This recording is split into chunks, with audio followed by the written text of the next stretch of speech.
You know what it is. It's the big man from the Meadowlands, the big fish, 89106, Mr. Loco from the 030 for show. 702, what you gonna do when the Las Vegas Chronicles is coming at you?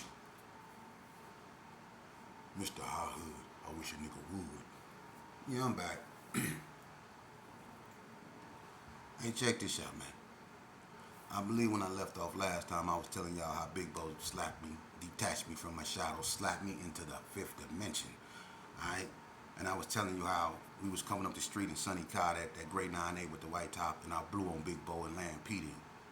When we get back to Carry Arms, Sonny, he jumped out the car. We was running toward Melissa's house where me and Bread was.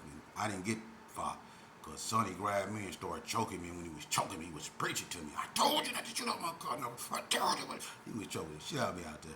But anyway, man, I just was wanted to clear that up for y'all because that's how the video go off. I kind of let him do that because it kind of like sort of remind me of The Wire, like just shut off. You know what I mean? But anyway, yeah, I miss Sonny, man. Rest in peace, Sonny, man. But moving on, Vegas Chronicles, man. I be getting a lot of phone calls, and before I go and address that, man, let me say, to everybody that shared their history and information with me, shout out to HP from regular stage, man. I really too much don't know you, but the little history you shared with me, salutations. I hope everything work out for you on your book and all that, and if you can get one day we can dialogue and you can spit your history, we can go from there. Shout out to Melly Mel for giving Vegas its exposure. I'm representing the mail room over here, Goon, and you know what it is. Uh, Shout out to Big Alexis, the Boney, for giving me his insight, you know what I'm saying? And Ricky Briggs, Slick P, my childhood comrade, brother from another mother for sure. Shout out to him. And speaking of Slick, Slick called me, man, and you know, uh, he brought up a point, man, that I wanna speak on, man. Cause when we talking about Vegas history, we gonna keep it authentic. And I'm gonna get into the golden circle thing in a minute, but let me speak on this. Uh, what I would like to know as far as the Paru's concerned. Can anybody answer this? Because the 369 questions I put out there, check this out. I mean, I know the truth, but the 369 question I put out there is only one person that stepped up, and it was Regina Estrada, my homegirl. They used to go with my homeboy, I think L brother Phil, but Regina, she answered that question. Shout out to my OG homegirl Regina Estrada for being the only one to step up. She pure in what she said. It makes sense. I'm not saying that's what it is. I'm saying I'm not gonna say she wrong because she was there before me. And my thing is, I was a baby when she was doing it, and even though I was there, I was a baby. She was doing it when I was a baby, so she was representing that when I was a baby. And if she said that's how it's go, who am I to argue with an OG? Shout out to Regina Estrada, the homegirl that came up there and put it forth. You know what I'm saying? I'm gonna stand with her. She said, she said 3 blocks, 6 units, and 9 buildings. That's how the Herbert Gershon originally was built, from from 3 blocks, 6 units, and 9 buildings. That's what she said. But I know 369 on a stick too. Sherm stick. 369 on a stick. Yeah. Look that one out. But anyway, I would like to know as far as the Paru concerned, where did the 357 come from? Is there a meaning behind it? And like Sleepy said, and shout out to JB, original Paru JB. That's another name you can't mention when it comes to these West Side reputable bloods. You got to put him up in that first five too with Big Red JB. And his brothers, they reputables, Earn P and Slow Pony. Shout out to them too.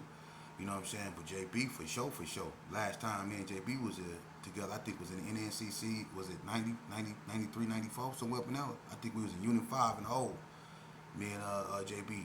But shout out to Big JB. But I would like to know, is it true? Because, you know, I mean, I could say, I heard that the Pyru started from the West Side GQs and the Bang Bang Gang. But, I talked to Slick P, and Slick P said, no, well, that's, the Bang Bang Gang, yeah, but, the West Side GQ thing, nah, man, it's people that's been accused of being GQs that wasn't GQs. You know what I'm saying? Like, Quando and Woody, two of the first Pyrus, they wasn't GQs, and then it's another guy that's, you can't leave out when it comes into, the formation of all that too, and that's Kiki. That's Kiki, Blood Kiki. Everybody know Kiki. That's another name you can't go without mentioning. And you know, I would like to know if the Pyrus was started from the Bang Bang Gang and the West Side Jews coming together, West Side GQs coming together, or was it just the Bang Bang and a couple of guys that happened to be claiming GQ up over there that just integrated with the rest of the Bang Bang Gang when they formed Power Rule or whatever, you know? But I would like that question to be asked. So I'll put that out there. Where did the 357 come from, and why do the PBs have it? So where did the 357 come from? Who started that?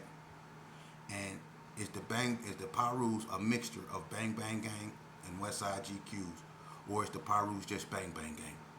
That's the question I put forth. All right. Now moving on. I'm gonna move on to the penitentiary system because I never really got too much into that. I do, but not a lot. And I want to talk about the Golden Circle. Golden Circle was a California gang started by one individual. I'm gonna say for sure. Now I don't know who was with him, but I'm gonna say one individual for sure, and that's Big Dan from Inglewood family. Now Golden Circle consists of dudes like Big Dan, C-Wack from Altadena, Baby Reg from Pomona, um, Jewel from 40s, Rolling 40s, all this California. Big Player from Rolling 60s, Diamond Slim. It's a bunch of them dudes. Tiny Boy, the one that stabbed me. Capone from Pomona, all them from Southside Village. It was a gang of them dudes, man. Cell Block from 30s. You know what I mean? It was a bunch of them. And it was even, and I'm not going to lie. And they bet not neither. And I don't want to put you on blast, so I ain't going to say your name because this is not what this is about. But we're not going to pretend like it's not true neither. They also, and this is crazy, I don't know how that happened, but they also was able somehow to recruit certain individuals that was in fact from Vegas. Yeah. It ain't no need to say no gang, no names and nothing like that. But it was some dudes that was from Vegas that was up under Golden Circle. And Golden Circle was really pushing the Cali line, man. I mean, really a Cali line. And they was anti-Gersha, they was anti-Vegas, and they was, it was war. And it started behind Big Dan and Seaweed, really, when they got at Big Dan at NNCC and bust his head on that stage. Pookie Red, Burt, Seaweed, all them. They bust his head, his partner from Oakland, Monroe, the one that had the radio that jumped off the stage and over the pool table and was still able to land on his feet and run up out of there. Well, from that incident, they tried to, Seaweed slapped Delroy. And Delroy ran and told on Seaweed, right? And Weed got sent to NSP. And that's what Big Dan then was after they bust his head. Big Dan went to NSP. And they tried to get at Seaweed over there. That's what started all this Vegas Cali stuff. That was the initiation of it. But when it got bad was in 94. And that's when we had that war at NNCC. And that's when the Vegas Bloods and Gersons went to war with the Cali boys. And I got stabbed, Leonard got stabbed, a bunch of people got stabbed. And so a bunch of them dudes from that yard went to Ely. See? And after the incidents with Seaweed at NSP with Big Dan and them, that's where they were sent. So everything from Cali was meeting in Ely again. And that's where all that Golden Circle stuff formed. And they was putting green lights on Gersons, especially the ones that was on NNCC yard. Because we was, after the incident with me getting stabbed up in 94, we started rolling everything that was from California up off the yard. And what California was strong at, which was in Ely and in NSP, they were strong over there. And then the Reno dudes was riding with them. So up north, in the northern part of Nevada, a lot of dudes that's from like Vegas, we found ourselves kind of outnumbered. Because Reno riding with them. So a lot of times, like at NSP yard, and when they turn Warm Springs to a male prison, and even in certain incidents in certain parts of NNCC yard, the Cali boys was able to get retribution, get back, or inflict damage. Nowhere down south was Golden Circle able to do nothing. Not at G, Nevada, and not at Indian Springs. There was no high desert state prison at this time. People like Big Mouse from Athens Park, who was a general, in just a general. Big Mouse, huh? They was not able to recruit him. Big Mouse was never Golden Circle, and neither was Honeybell from Bloodstone Villains. They were known under Golden Circle because they considered themselves Bloods. Golden Circle was a combination of Bloods and Crips. They were just pushing the Cali line. But you had some California Bloods that stood, whether it was UBN or Bloodline or just being Damu's Bloods. A lot of Cali boys rolled with the Blood card, period. And that consisted of Vegas, whatever. If you was a Blood, you was a Blood. They wasn't with that Cali versus Vegas. No, they was with that red rag and nothing but. So what that red rag was, it was with it. And if the red rag was trying to mingle with Crips, they wasn't with that. So when they formed Golden Circle, it was a lot of Cali Bloods that was like, nah, we not with that. You know what I mean? I didn't see a bunch of them like Butter from Skyline Power Rules. He wasn't with that.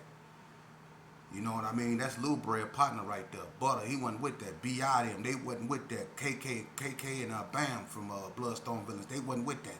It was a lot of dudes that wasn't with that was just straight Bloods and rolled with the Blood cop, period, and went against Cali.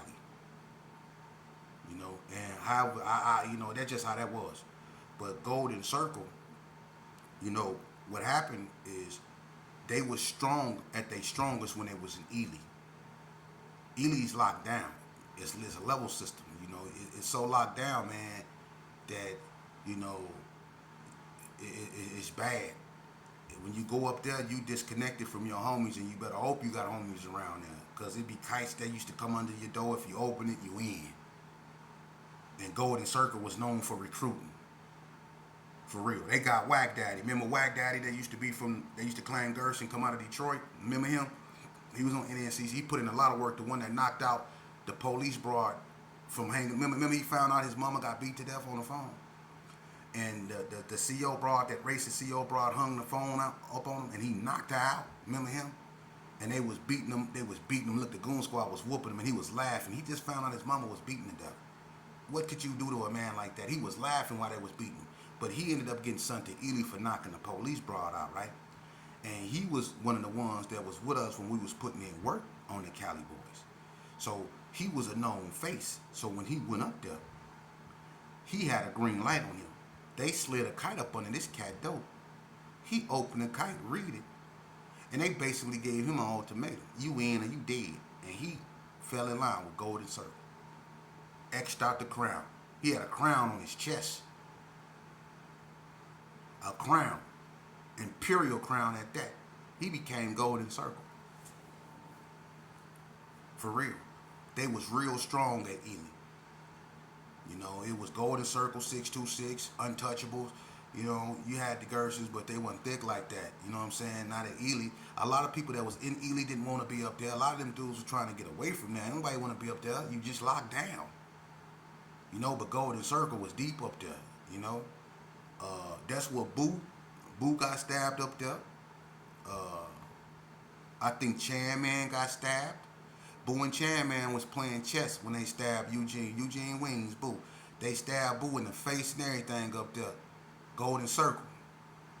You know, so we was warring with them dudes. So what happened is, Ely started sending members from Golden Circles to other yards, breaking up their power structure at Ely. Because at Ely they were strong, but when the administration started sending them to different yards, it was breaking up their power structure. Because Player came to NSP. Now me and Player cool. Me and Big Player from Rolling 60s, the one that y'all seen on Ked Mac videos. He did 20 years with me. Clem P brother, Loco from PB's, that's his cousin. Big Player from Rolling 60s, California is Clem P from PB's cousin. They crimies. And when I meet Player, you know what I'm saying, it was me and him ain't never really had no discussions, but when I finally get the chance to talk to this brother and meet him, I understood where he was coming from. Player, you know, I understand that him being, like he explained, that he in somebody else's backyard, and they was getting, they was outnumbered. They was, and they had to do what they had to do to survive. They didn't want to fall in line with Vegas politics, and Vegas wasn't going to allow them to bring Cali politics. So we had to find common ground. You know what I mean? Or it just was going to be a mess. And the thing I had to explain to him, when we started talking, is that a lot of things that y'all say is okay, we don't think is okay. Y'all look at things different than we do. You know what I mean? I understand Cali has politics, and y'all run California prisons a certain way, but that don't mean that that's how I go out here, man. It don't. We don't have them issues with the essays like that. There's no war with us and the essays out here in Nevada like that. And when it is, it's just tribal. It has nothing to do with something that went on the street. Didn't know Gersons or no NTGs get no essays for no a massive amount of bricks that caused a racial type war that spilled from the prison to the streets in Las Vegas. It's just never been that way. So when y'all come out here and y'all come into the prison system and y'all looking at things and y'all see how integrated it is, it's like y'all don't like that. It's like y'all like that the essays have a phone, the white boys have a phone, the blacks have a phone, the whites have a table, the blacks have a table, and the Mexicans have a table. Y'all think that's how we can get along with each other, by segregating ourselves. That ain't how that did it work? Has it worked? See, when you came out here with that, we wasn't with that. We don't believe in I'm gonna use whatever phone I wanna use. And I did that my whole 20 years. I ain't never went by no politics. What's a white phone? What's a black phone? I don't know. What is that? What's a white? That's the Sereno shower. What does that mean? What's a Sereno shower? What's a Sereno phone? Hey Holmes, this is our table. Hey, check this out. The reason why a lot of blacks in Nevada and Las Vegas sit with the other blacks is because they want to sit with their people just like everybody else. They don't want to be the only black that sit over here with a gang of white boys. But let me tell you something. It's been many times when people like me, when people like whoever, Big Pretty, and I'm nothing like Big Pretty, but people like me, people like Big Pretty, people like whoever, Tony Hines, Slick, if he wanted to, you know what I'm saying, reputable dudes, BT, anybody, that if we sit where we want to sit. If we don't want to stand in the back of the line, we cut. Now, you people might say, that ain't no respect, Holmes, out there in Cali, you get killed. But that's the thing. It's not Cali, it's Vegas. And we don't have no politics like that. My tattoo on my back that say Gerson Park was did by a Hispanic. The tattoo, the double barrel in the middle of my chest, was done by an Hispanic.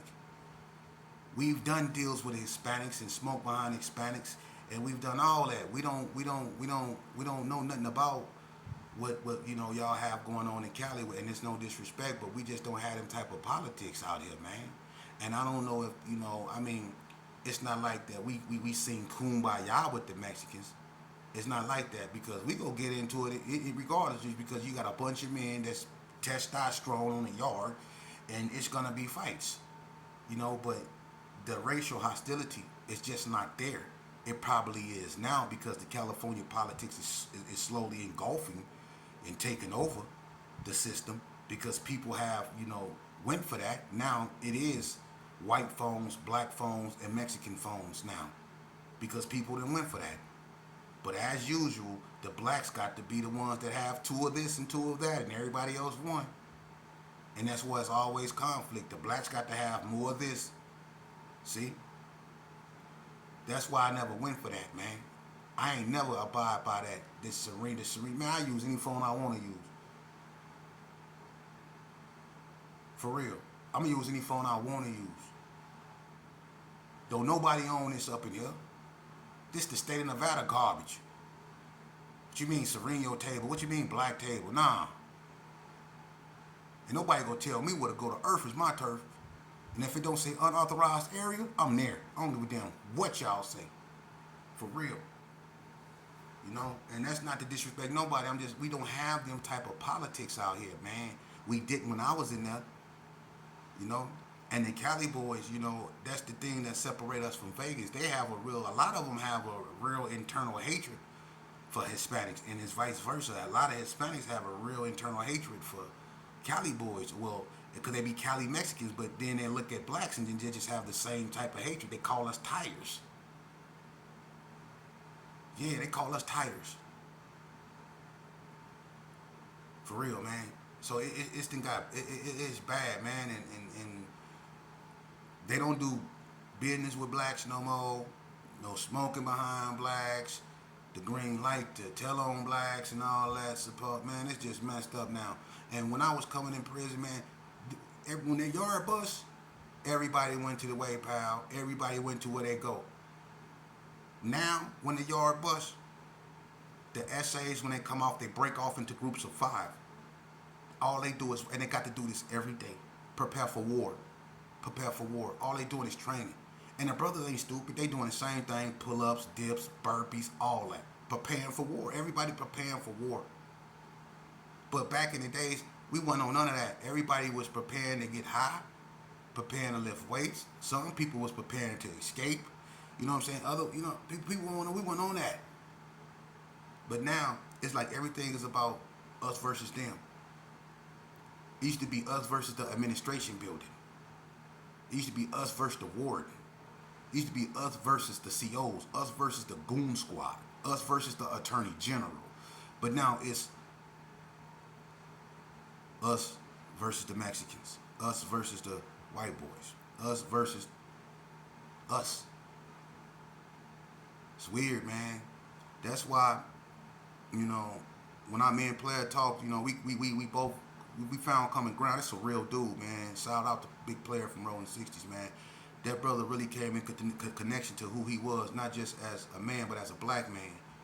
And he realized that, you know, the things that we was doing to one another, man, wasn't getting us nowhere, man. It wasn't. And I love the wisdom that he brought to the conversation, you know. And a lot of people, if we just learn to talk to one another, we'll understand that we got so much in common as opposed to having indifference. And that's even with the Hispanics, because I didn't chop it up. They call me El Diablo, Mr. Diablo, Mr. Devil. You know what I mean? And that's you know, a lot of them is my partners, man. A lot of and Serenos, a lot of Norteños, you know, some Nevada Torreses. I even mess with the MRU. You know what I mean? A lot of them dudes, the Pisces, a lot of them, cute dope. Man, they was trying to feed me all kind of burritos, man. Them Pisces, all of them was cool, man. And when they see you and they see how you is and how you carry yourself, one thing about Hispanics, man, they know when you're an honorable type of person. And a lot of essays say, hey, Holmes, Diablo, it's fucked up, Holmes, that we got to get into it with your race, Holmes. But, man, you're cool vato, and see, you know what I'm saying? I mess with them dudes, man, but, you know, it's like, they got to be with their people, and they up under their paperwork, and they got to, you know, and it's messed up, because it's Vegas Mexicans that done fell up under that I done grew up with. And one time, man, I ran into Sergio Martinez, Cyclone, from Little Locos, man, and he was with, like, a whole bunch of Serenos.